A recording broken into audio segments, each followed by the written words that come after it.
If you're really early, you'll see lots of birds in the field. They're not right by us, but if you look down the field, and when we first started doing this, I thought, oh, we don't want the birds to eat it. And the farmers say, no, just plant enough for the birds. There's plenty, the birds can eat it.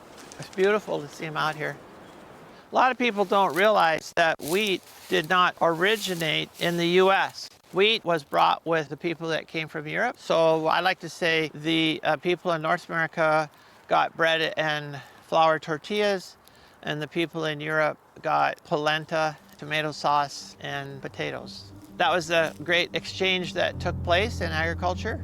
And so this wheat, the Sonora variety, considered the first one, was brought over. It does happen to be that these grains do have a lot of flavor already, and the way that we mill them preserves a lot of that flavor. But yeah, knowing the people that grow your food, the farmers, the bakers, like being part of this food community is so meaningful and rewarding. So I think that's like a big part of why we do it. We get to be a piece of this food system. Our grain is ancient in heritage. The alternative are the modern grains, or I'm what they call industrial wheat, which is produced by the billions of bushels all around the world. But it has issues with it. One is some research has shown that it's pretty weak on essential elements and nutrition, especially the trace minerals that we're finding that we need for health, especially as we age.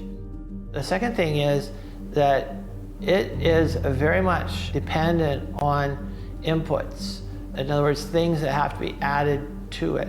Lots of water, lots of chemicals, lots of herbicides and pesticides, lots of fungicides.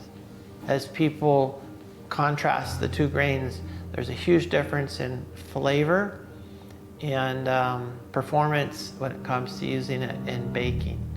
This stuff here, very rare wheat seed from Syria.